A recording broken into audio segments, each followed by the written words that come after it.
আসসালামু আলাইকুম রহমতুল্লাহি ওয়া বারাকাতুহু।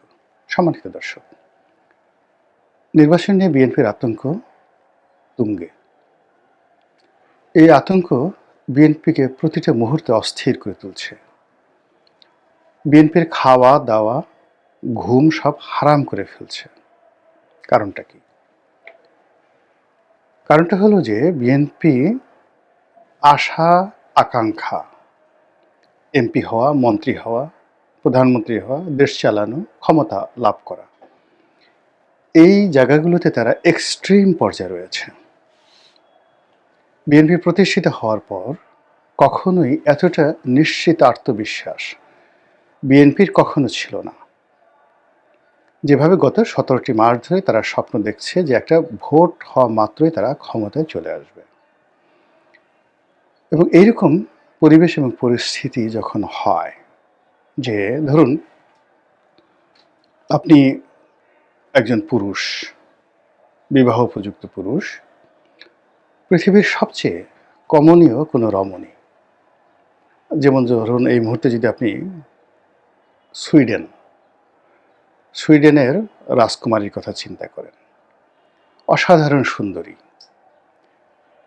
না সুইডেন নয়, স্পেনের, এই মুহূর্তে স্পেনের যে রাজকুমারী, বয়স 22 থেকে 23 বছর, অসাধারণ সুন্দরী, যোগ্যতা সম্পন্না এবং সর্বগুণে গুণান্বিতা।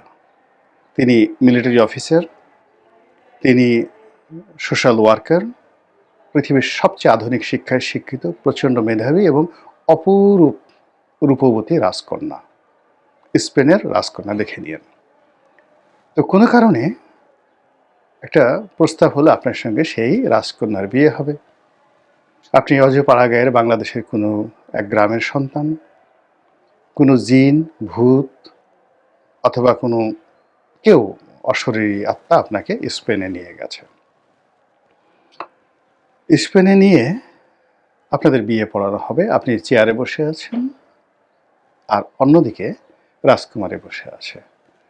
তো সেই আপনারকে যে নিয়ে গেছে, ভূত বলল যে সামনের সময় মাত্র 3 মিনিট, এই 3 মিনিটের মধ্যে কবুল বলতে হবে। তো এই 3 মিনিটের মধ্যে জাস্ট যখন রিং বাজবে, ঠিক ওই সময়টাতে সঙ্গে সঙ্গে রিং বাজার সঙ্গে সঙ্গে কবুল বলতে হবে। যদি একটি ন্যানো সেকেন্ড এদিক ওদিক হয়ে যায়, তাহলে এই রাজকুমারীকে আপনি পাবেন না। অধিকন্তু এই যে আপনাকে এখানে আনা হলো, এখন আপনি এখান থেকে যান নিয়ে যেতে পারবেন না, আপনাকে হ্যাং করে দেওয়া হবে, ফাঁসিতে ঝুলানো হবে, মেরে ফেলা হবে। তো এই কথা আপনি স্মরণ করছেন, আর আপনার সামনে রাজকুমারী বসে আছে। তার রূপ, মাধুর্য, সৌন্দর্য এবং একই সঙ্গে রাজত্ব লাভের, স্পেনের রাজা হবেন আপনি। আর অন্যদিকে আপনার হাতের সময় মাত্র 3 মিনিট। আপনি বসে বসে ক্ষণ গুনছেন, হঠাৎ করে যে একটা শব্দ হবে আর আপনি সঙ্গে সঙ্গে কবুল বলবেন। এই কবুল বলার সঙ্গে সঙ্গে 1 ন্যানো সেকেন্ড দেরি হওয়া যাবে না। ভুল হলে আপনি দুকুল হারাবেন। এই অবস্থা আপনার কি হবে বলেন তো? হার্টবিট বন্ধ হয়ে যাবে, রক্তক্ষরণ শুরু হয়ে যাবে। অস্থিরতা কাকে বলে? 3 মিনিট আপনার কাছে মনে হবে 3000 বছরের সমান। তো সেই দিক থেকে বিএনপির যে গত 17 মাসের আশা আকাঙ্ক্ষা, লোভ লালসা, কামনা বাসনা, প্রাপ্তি, সব কিছু এখন এসে 12ই ফেব্রুয়ারি তারিখে এসে মিলিত হয়েছে। এক একটা দিন যাচ্ছে, এক একটা ঘন্টা যাচ্ছে, এক একটা মিনিট যাচ্ছে, এক একটা সেকেন্ড যাচ্ছে, আর বিএনপি নেতাকর্মীদের মধ্যে যে ভাবাবেগ তৈরি হচ্ছে, যে অস্থিরতা তৈরি হচ্ছে, তা তাকে রীতিমতো তছনছ করে দিচ্ছে। সে ধৈর্য ধারণ করতে পারছেন না। ধৈর্য ধারণ করতে না পারার কারণে রাজনীতির ময়দানে একটার পর একটা তার অনার সৃষ্টি তৈরি হচ্ছে। সে ভেবে উঠতে পারছে না যে তার আসলে কি করা উচিত, কি বলা উচিত, অথবা কখন তার সে সম্ভাবনাটা নষ্ট হয়ে যায়। তো এই জিনিসটি কেন হচ্ছে এই মুহূর্তে? আমি তো আগে গল্পের ছলে বললাম, আর এখন আমি যদি আপনাকে বলি যে এই ঘটনাগুলো কেন হচ্ছে? বিএনপির এই আতঙ্ক কেন হচ্ছে? এর কারণ হলো মাঠে তো বিএনপির কোনো শক্ত প্রতিদ্বন্দ্বী নেই। জামাত ন্যারেটিভ তৈরি করছে। বিভিন্ন সামাজিক মাধ্যমে সোশ্যাল যারা কনটেন্ট ক্রিয়েটর রয়েছেন তারা নানা রকম তর্ক-বিতর্ক করে জামাতকে বড় করার চেষ্টা করছে, বিএনপিকে ছোট করার চেষ্টা করছে। কিন্তু ওটা নিয়ে তো মাঠে কোনো প্রতিক্রিয়া তৈরি হচ্ছে না। মাঠে প্রায় সব জায়গাতে বিএনপির প্রার্থী সর্বেসর্বা। বিএনপির প্রার্থীর সামনে দাঁড়ানোর মতো আসলে বাংলাদেশে কোথাও একটা সিঙ্গেল প্রার্থী নেই। না জামাতের, না এখন যারা আছে জাতীয় পার্টি কিংবা ইভেন চরমোনাই। বিএনপির প্রার্থীর সামনে কোনো প্রার্থী নেই। কেউ যদি বিএনপির প্রার্থীকে পরাজিত করে বিজয়ী হয়ে আসে সেটা হবে একটা মিরাকেল, অলৌকিক ঘটনা। বাস্তবতা হলো বিএনপি শতভাগ বিজয়ী হবে যদি ইলেকশন হয় বা শক্তি প্রয়োগ হয়, মারামারি হয়, কাটাকাটি হয়, যেভাবে হোক না কেন বিএনপি বিজয়ী হবে প্রতিটা সিটে। এইরকম একটা চিন্তা যখন শতভাগ নিশ্চিত, তখন কেন বিএনপি ভয় পাচ্ছে? এই ভয় পাওয়ার মূল কারণ প্রাকৃতিক।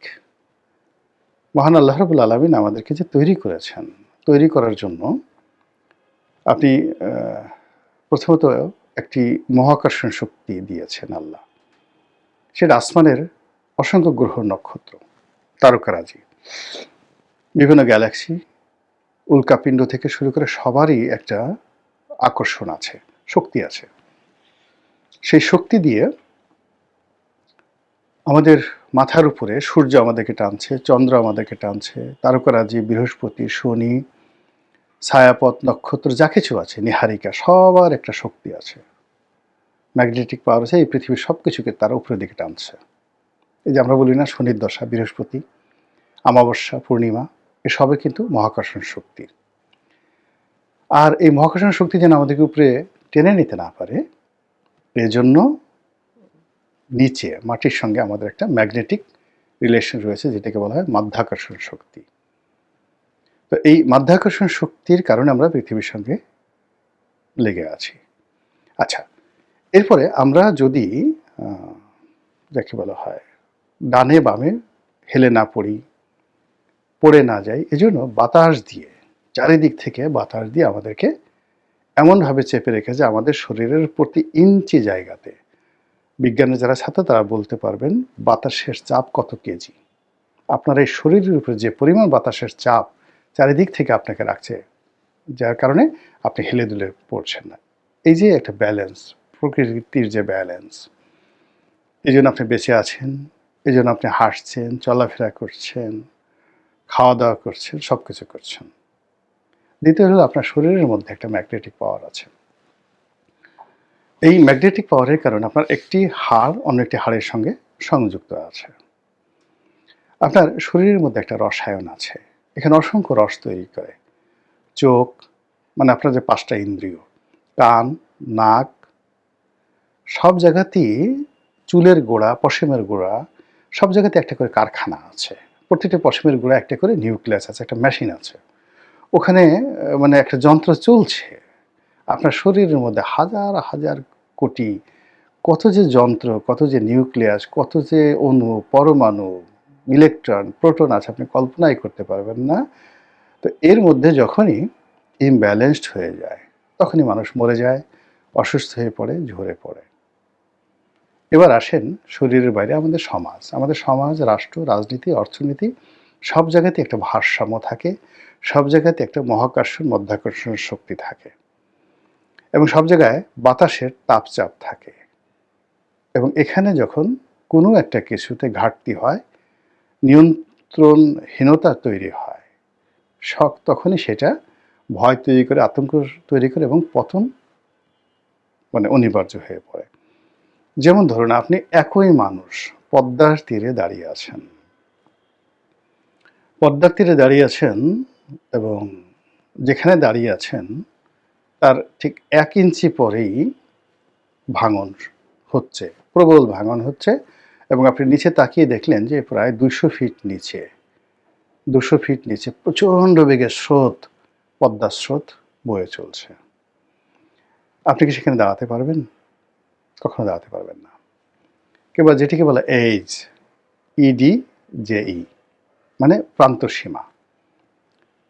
আপনি ধরেন একেবারে ১০ তলা একটা বিল্ডিং বা ৫০ তলা ১০০ তলা একটা বিল্ডিং, সেই বিল্ডিংয়ের একেবারে ছাদের কিনারে আপনাকে এমন একটা গ্লাস লাগানো আছে, ছাদের কিনারে একটা গ্লাস লাগানো আছে, কিন্তু ওটা দেখা যায় না, ট্রান্সপারেন্ট গ্লাস, ওটা দেখা যায় না। এখন কিন্তু অনেক গ্লাস বের হয়েছে।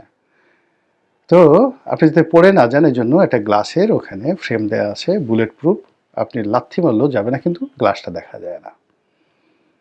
আপনাকে যদি ১,০০০ কোটি টাকা দেওয়া হয়, তবু আপনি ৫০ তলা বিল্ডিংয়ের আপনি জানেন যে ওখানে একটা গ্লাস আছে, কিন্তু আপনি ওর ধারে কাছে যেতে পারবেন না। ওটার জন্য আপনাকে ট্রেনিং দরকার হবে, সব কিছু দরকার হবে, কিন্তু ইন জেনারেল আপনাকে জানা সত্ত্বেও আপনারা যেতে পারবেন না। তার আগে আপনার মরণ কান্না শুরু হয়ে যাবে, ও মা গো যাবো না, বাবা গো যাবো না। তো বিএনপি রাজনীতির যে মহাকর্ষণ, মাধ্যাকর্ষণ, তার যে পারিপার্শ্বিক তাপ এবং চাপ, এ সবই হলো আওয়ামী লীগ। অন্য কারোর সঙ্গে তার চাপ তৈরি হচ্ছে না। এখন তার চাপ দরকার, মানে ধরুন প্রচণ্ড শীত, শীতের মধ্যে আপনার একটা লেপ দরকার। সেখানে আপনি যদি তার শরীরে একটা, যাকে বলা হয়, সাধারণ চাদর দিয়ে দেন, সে মরে যাবে, সে বাঁচবে না। আপনি গরম পানি খাওয়া দরকার, কিন্তু আপনি খুব বেশি গরম দেওয়া হলো, আপনি সেক্ষেত্রে মরে যাবেন। এখন বিএনপি রাজনীতি করার জন্য তার যে মাঠে ময়দানে চাপ দরকার, সেই চাপ কেবলমাত্র আওয়ামী লীগ থেকে এলে সে তার ব্যালেন্স, মানে সে যে স্থির হয়ে দাঁড়াতে পারে, দৌড়াতে পারে, ছুটে চলতে পারে, তার যে ভিতরে যে অন্তর্নিহিত তাৎপর্য ক্ষমতা রয়েছে, সেই ক্ষমতা সে প্রয়োগ করতে পারে, সেটা কেবলই মাত্র তার প্রতিপক্ষের চাপ থাকতে হবে। সেই চাপটা এখন নেই, তাপ থাকতে হবে। প্রতিপক্ষ থেকে সমান তালে আপনি যুদ্ধ করবেন, গান করবেন, বাদ্য করবেন, আনন্দ করবেন, ফুর্তি করবেন, যা কিছু করবেন, সব কিছুর জন্য প্রতিপক্ষের সঙ্গে আপনার একটা সমঝোতা থাকতে হবে। সেই সমঝোতা জামাতের সঙ্গে হচ্ছে না, অন্য কোনো রাজনৈতিক দলের সঙ্গে হচ্ছে না, ফলে একা মাঠে সে ঘুরে বেড়াচ্ছে। ফলে আমরা এই যে যেগুলো দেখছি সামাজিক মাধ্যমে, ভোটাররা দৌড়াচ্ছে, প্রার্থীরা দৌড়াচ্ছে, নির্বাচনের কথা হচ্ছে, হানা ভোটের পক্ষে আলোচনা হচ্ছে, কিন্তু যারা সত্যিকার অর্থে মাঠে রাজনীতি করছেন তারা সবাই মানে হরিষে বিষাদ, মানে মুখে মুখে হর্ষ, আনন্দ, কিন্তু হৃদয়ে তাদের বিষাদময়তা। তারেক রহমান সাহেবের মুখের দিকে তাকিয়ে দেখেন তো, যেদিন তিনি প্রথম আসছিলেন আর আজকের দিনে তার চেহারার দিকে তাকিয়ে দেখেন যে সেখানে কোনো দ্যুতি বা নূর আছে কিনা, নেই। ক্লান্তি, অবসাদ, হতাশা, মানে বিএনপির প্রধান নেতাকে আঁকড়ে ধরেছে। মির্জা ফখরুল সাহেবের দিকে তাকিয়ে দেখেন, মেজর হাফিজের দিকে তাকিয়ে দেখেন, মির্জা আব্বাসের দিকে তাকিয়ে দেখেন, মনে হবে সবাই অসুস্থ হয়ে পড়েছেন।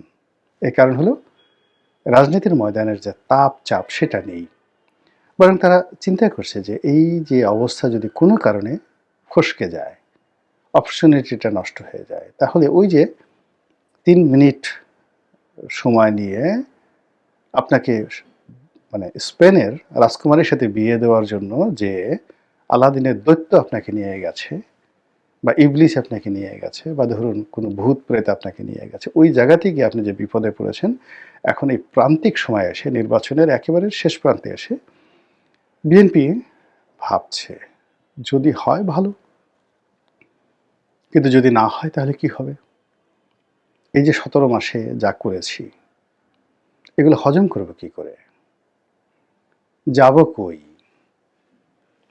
করব কি? যে অভিযোগগুলো আমাদের বিরুদ্ধে আছে, সেই অভিযোগগুলো কিভাবে নিষ্পত্তি করব? তারপর যে ফাঁদে পা দিয়েছি, সেই ফাঁদ থেকে কিভাবে বের হব? কিভাবে বিদেশে যাব? পালার জন্য তো জায়গা নেই, ভাগবার কোনো জায়গা নেই। এখানে বিজয় ছাড়া আর কোনো অপশন নেই। ফলে ওই যে নির্বাচনের দিন যত ঘনিয়ে আসছে, সময় যত ঘনিয়ে আসছে, সবাইয়ের মধ্যে সেই অস্থিরতা দেখা দিয়েছে।